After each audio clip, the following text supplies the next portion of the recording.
बहुत सालों पहले हमें सूरज, चांद, तारे या सोलर सिस्टम के बारे में बहुत कम पता होता था। It was the 17th century when we learned a little more about their existence and what they are. It was then that came along a scientist with the brightest mind ever, who not only unraveled the mysteries behind the fundamental forces found in the universe, but also set forth the rules for modern physics. आज हम बात करने वाले हैं Albert Einstein की, the greatest theoretical physicist, जिनके बारे में आज भी कई फिजिसिस्ट कहते हैं, Before Einstein there was darkness, then Einstein brought light.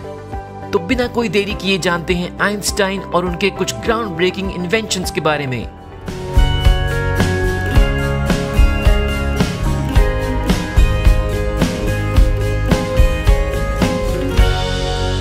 Albert Einstein का जन्म 14 मार्च 1879 में जर्मन एम्पायर में हुआ। वैसे तो पूरी दुनिया आज आइंस्टाइन को एक जीनियस के नाम से जानती है, पर शायद ही आपको पता होगा कि बचपन में आइंस्टाइन को पढ़ाई में काफी दिक्कत होती थी। आइंस्टाइन करीबन 6 साल की उम्र तक बोलना ही नहीं सीखे थे और स्कूल में उन्हें वर्ड समझने में बहुत दिक्कत होती थी। पर बचपन से ही आइंस्टाइन को म्यूजिक का शौक था, जिसकी वजह से उनके पेरेंट्स ने उन्हें 6 साल की उम्र में वायलिन क्लासेस में भर्ती किया। इसके बाद 1885 में आइंस्टाइन की स्कूलिंग शुरू हुई, जहां उन्हें स्पेशली इंग्लिश सब्जेक्ट में काफी दिक्कत होती थी।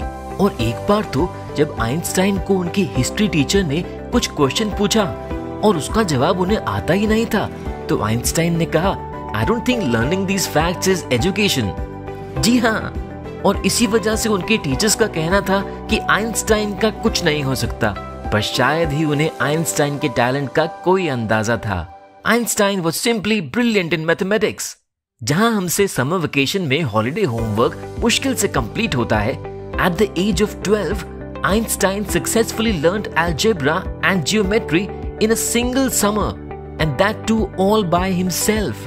और तो और 14 साल की उम्र तक आइंस्टाइन ने इंटेग्रल और डिफरेंशियल कैलकुलस में भी मास्टरी हासिल कर ली थी। पर आइंस्टाइन, जिन्हें स्टैंडर्ड टीचिंग मेथड्स बिल्कुल पसंद नहीं थे, उन्हें अपने स्कूल से नफरत होने लगी थी और वो वहां से निकलकर मैथमेटिक्स में ही डिप्लोमा करना चाहते थे। एंड इसके लिए उन्होंने जो किया, आप सुनकर दंग रह जाओगे। आइंस्टाइन ने एक डॉक्टर की हेल्प से अपना मेडिकल सर्टिफिकेट बनवाया, जिसमें डॉक्टर ने लिखा that Einstein was having nervous breakdown and he must rest at home for at least 6 months. Well, इसके बाद 9th क्लास में आइंस्टाइन ने स्कूल छोड़ दिया, but as he promised to the doctor, he never stopped learning. With an aim to be a mathematics and physics teacher, Einstein appeared for the entrance examination for a diploma degree at Swiss Federal Polytechnic School. हालांकि उनके marks बाकी subjects में below average थे, पर mathematics में exceptionally अच्छा score करने की वजह से उन्हें एडमिशन मिल गया। साल 1900 में आइंस्टाइन ने अपना टीचिंग डिप्लोमा कंप्लीट किया, जिसके बाद 2 साल तक वो एक स्कूल में टीचर बने रहे। आफ्टर दैट 1905 में आइंस्टाइन ने यूनिवर्सिटी ऑफ ज्यूरिख में अपनी डॉक्टरेट की पढ़ाई की और फिजिक्स प्रोफेसर भी रहे, वहां से अपनी पीएचडी भी हासिल की। और इसके कुछ ही महीने बाद आइंस्टाइन ने पहली बार अपनी 4 थ्योरीज पब्लिश की, जो थी Brownian motion, mass energy equivalence, special relativity और photo electric effect. And these 4 theories which shook all the scientists of those times brought the biggest turn in his life.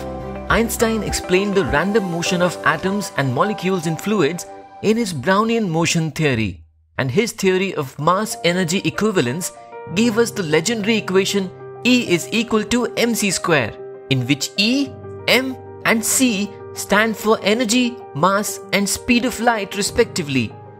वैसे क्या आपको पता है, इसी इक्वेशन पर कई हद तक पूरी दुनिया का डिफेंस सिस्टम बेस्ड है? जी हाँ, and that's because इसी इक्वेशन के सहारे ही एटॉमिक और न्यूक्लियर बॉम्ब्स बन पाए। वैसे अगर हम आपसे पूछें कि दुनिया के सबसे बड़े ऑब्जेक्ट्स क्या हो सकते हैं, तो आप क्या कहोगे? प्लैनेट्स, सोलर सिस्टम्स या फिर सन? वेल दैट्स राइट, पर क्या आपको पता है कि दुनिया की सबसे छोटी चीजें क्या होती हैं? अब आप कहोगे atoms, electrons, protons and neutrons, पर हम आपको ये बता दें कि इलेक्ट्रॉन्स और प्रोटॉन्स के अंदर भी और छोटे छोटे पार्टिकल्स होते हैं, जिन्हें क्वांटम पार्टिकल्स कहते हैं। And the study of such tiny particles is called quantum physics. इनके बारे में भी हमें पहली बार आइंस्टाइन ने ही बताया in his theory of photoelectric effect. हालांकि आइंस्टाइन अपनी थ्योरीज में कई हद तक सही थे, पर अब भी उन्हें कई सवालों के जवाब देने बाकी थे. And to explain this theory better, 1916 में आइंस्टाइन ने एक और थ्योरी पब्लिश की जिसका नाम था जनरल रिलेटिविटी. इसमें आइंस्टाइन ने ग्रेविटेशनल फील्ड को अपने तरीके से समझाया. आइंस्टाइन ने स्पेस टाइम कर्वेचर को एक स्ट्रेच्ड रबर शीट से कंपेयर किया जिसमें प्लैनेट्स और दूसरी celestial bodies like stars, sun, asteroids and meteoroids heavy masses होते हैं. Einstein explained that when a mass is placed on this rubber sheet that depicts space-time, it forms a curvature on it, and on placing more such masses, more curvatures are formed on the sheet, which in turn bring the masses closer to each other. और यही हमें gravitational force की तरह नजर आती है.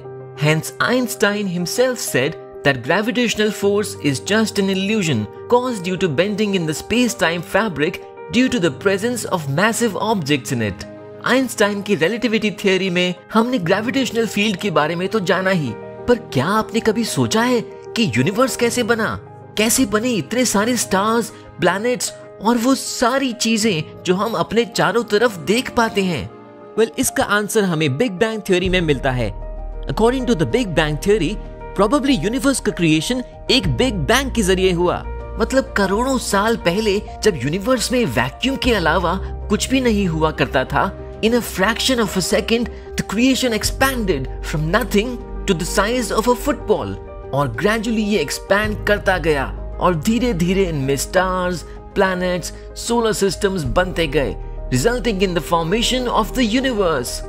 While it was George Lemaitre who proposed the theory, it relied massively on Einstein's findings on light, motion, energy, gravity, and mass, without which it would have taken years to understand how the universe was formed. Einstein, जिन्होंने हमें universe के existence के बारे में समझने का एक नजरिया दिया, उन्हें उनकी रेवोल्यूशनरी डिस्कवरीज के लिए 1921 में नोबेल प्राइज इन फिजिक्स और 1999 में Times person of the century के अवार्ड से पुरस्कृत किया गया. आइंस्टाइन तो एक जीनियस थे ही, और शायद ही उनके अलावा कोई और यूनिवर्स को इतना बेहतर तरीके से समझ पाया है. पर इनिशियली उन्हें भी कई सारे चैलेंजेस फेस करने पड़े.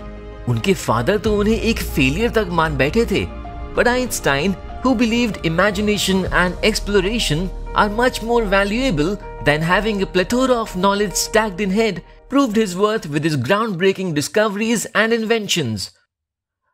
आइंस्टाइन की कैपेबिलिटीज इतनी अनबिलीवेबल थी कि आज भी उनका ब्रेन फिलाडेल्फिया यूएसए के मोटर म्यूजियम में प्रिजर्व्ड रखा गया है to study how can a human be so intelligent. So our beloved mind warriors, अगर आपको भी आइंस्टाइन की तरह अपने दिमाग को चार्ज रखना है तो देखते रहिए mind wars YouTube channel. And हाँ, don't forget to put your knowledge into action in mind wars quiz.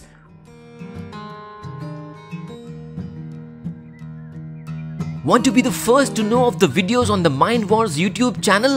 Hit subscribe and click the bell icon. And remember, knowledge increases when you share it. So like, share and tell your friends about the video.